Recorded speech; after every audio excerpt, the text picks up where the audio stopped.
Victime, sauveur, bourreau. Est-ce que tu connais ces trois rôles-là? Ces trois rôles font partie du triangle de Karpman, donc beaucoup connu en psychopop, en psychologie et très utilisé pour comprendre les dynamiques entre personnages et personnes. Alors, je te demande ici d'écouter avec bienveillance. Ce n'est aucunement un jugement, mais fais juste prendre le temps d'observer si ça s'applique à toi.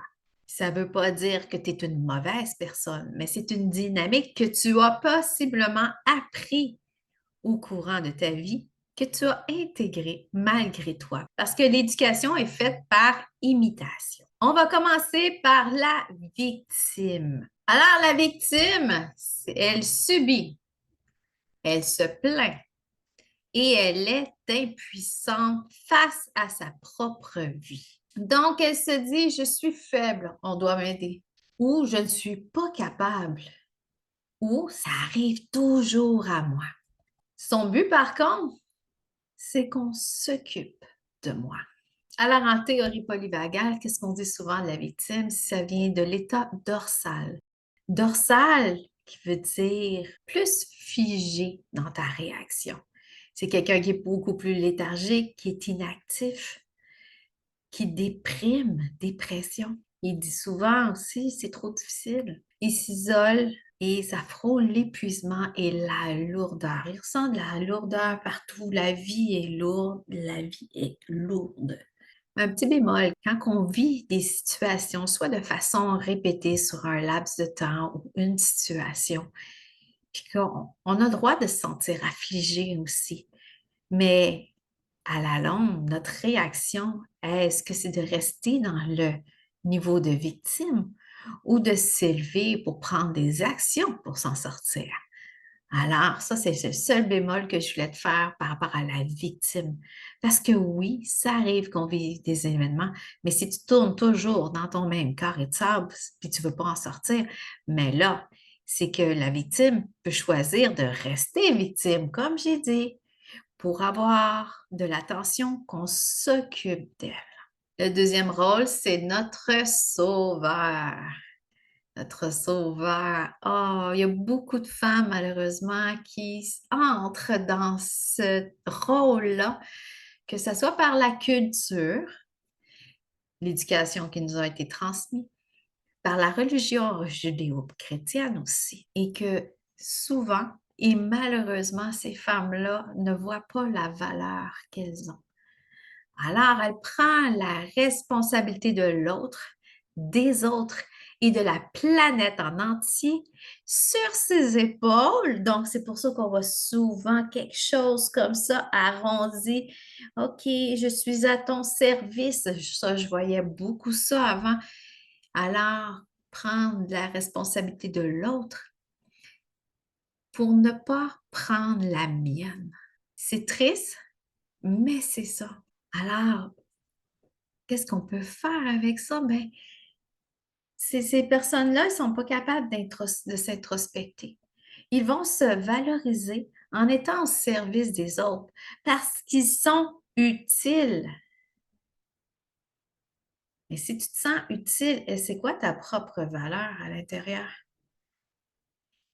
C'est quoi tes propres besoins? À quoi tu rêves? Ou tu fais juste être sur le pilote automatique, puis justement aller aider tout le monde, sauf toi. Parce que la personne à sauver ici, c'est toi. Alors, il y a du mensonge à l'occasion. Tu sais, les mensonges blancs. Donc, parce qu'on a peur de ce que les autres vont dire. On a peur de déplaire. Et aussi, on a peur des conséquences de mettre ses limites. Pensez. La fuite, le surmenage. Combien de personnes sont à bout ici? Et elle se dit, les autres sont faibles. Je dois les aider. Pense à ton rôle de maman, que maman fait tes sandwichs jusqu'à temps que tu aies 16 ans pour aller à l'école. Au lieu de se responsabiliser et surtout transmettre que l'autre a à prendre sa responsabilité. Le sauveur, qu'est-ce qu'il va faire? C'est qu'il va enlever le pouvoir des autres. Non, non, non, regarde, viens ici, je vais le faire pour toi. Alors, le sauveur, si tu es sauveur dominant, pense à reprendre ton pouvoir sur ta vie. En neurosciences, qu'est-ce qu'on dit souvent? Il rentre dans l'état de sympathique fuyant. Donc, ça ne veut pas dire qu'il est un gentil fuyant, mais ça veut dire que c'est quelqu'un qui fuit, justement, qui fuit son existence, qui fuit, se distrait dans l'aide aux autres. Il va sentir aussi de l'injustice. Oh, je fais tout pour toi. C'est toujours injuste. Sympathique fuyant. Il y a aussi les gens pris d'hyperactivité. Donc, sont très stimulés par toutes les distractions. Alors, ben, si tu fuis puis tu n'es pas capable de mettre ton focus, c'est ta tête qui fuit pour te mettre en sécurité. Souvent, d'autres choses que les sauveurs peuvent dire, ah, le temps va arranger les choses. Si tu ne prends pas action sur qu'est-ce que tu dois changer, ça n'arrivera pas par magie comme ça. Alors, le sauveur a besoin de faire plaisir. Et le troisième rôle, le bourreau. Alors, le bourreau, c'est celui qui est plus insécure. Là, tu vas me dire, ça n'a pas rapport, Jen. Oui, parce que il va s'imposer pour assouvir ses peurs.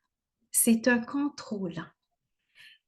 Et le bourreau a beaucoup de traumas, a beaucoup vécu d'événements que lui, pour qu'il se sente en sécurité, il faut que tout soit à sa manière partout parce qu'il ne fait pas confiance aux autres. Le bourreau est agressif. Le bourreau dévalorise et critique les autres.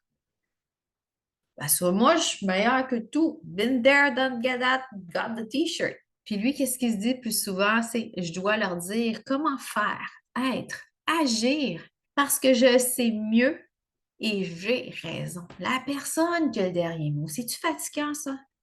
La personne que, même s'il n'a pas raison, il veut dire son dernier mot parce que finalement, il veut être vu, entendu et reconnu. Alors, au niveau physique, qu'est-ce qui va arriver? C'est qu'il va être quelqu'un qui va avoir tendance à de la diarrhée.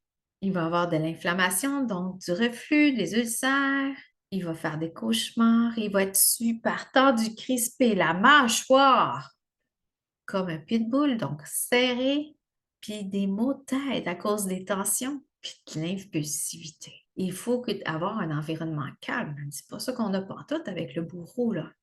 Alors, ben, il va être dans le jugement, il va vouloir se battre.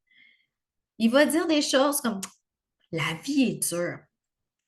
Ah ouais, fais un effort. No pain, no gain. Alors, c'est ça sa dynamique à lui. Il veut avoir un regard sur tout pour que tout soit à sa manière parce que autrement, ben, il n'y a pas de flexibilité. Parce que si tu déroges juste à côté, ça ne marchera plus. Il va être insécure parce qu'il ne sait plus comment s'adapter. Et savais-tu qu'une personne multitâche, c'est une personne qui ne veut pas déléguer et qui ne fait pas confiance à personne, donc ça peut être considéré comme un bourreau ou un sympathique agressif. Alors, tu comprends bien que ces trois rôles-là, ben, on peut les interchanger de temps à autre. Ils sont tous interreliés et tu peux même changer de rôle dans une simple dynamique. Et tu as bien compris que le bourreau est la cause des problèmes de la victime et que la victime va chercher la validation et le réconfort chez le sauveur. Tout un cocktail. Mais s'il y a quelqu'un qui ne répond pas aux attentes, soit de la victime de l'un ou l'autre, là, il y a le changement de rôle qui se fait, puis là, c'est comme autre chose. La victime qui n'est pas vue et entendue se plaindre par quelqu'un va changer en persécuteur pour dire c'est ça, tu m'écoutes pas. Alors fais attention aux dynamiques parce que il faut que tout le monde joue au jeu pour que ça puisse fonctionner. Si quelqu'un décide d'arrêter le jeu, ben la personne va avoir le choix de soit rester dans le jeu ou d'arrêter le processus de ce jeu-là. Alors, on voit la réalité sous le filtre des différents rôles que l'on est dans la situation. Alors, si tu es plus dans un état de victime, tu vas voir justement des problèmes partout. Si tu es dans un rôle de sauveur, tu vas voir toutes des nécessiteux. Et si tu es un bourreau, tu vas tout voir des incapables. Alors, dans 2 semaines, soit le 22 août, je vais te présenter l'envers de la médaille qui est le triangle de la compassion. Donc, maintenant que j'ai mis les bases sur le côté sombre, je te remontrerai à ce moment-là comment qu'on peut inverser les rôles pour sortir d'un triangle de Karpman pour aller dans un triangle de compassion. Alors, toujours avec bienveillance, selon les critères que je t'ai mentionnés au début.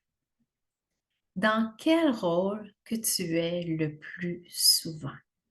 Tu peux m'écrire dans les commentaires ou m'écrire en privé, ça va me faire plaisir. Mais comme je te dis, c'est te manque une prise de conscience.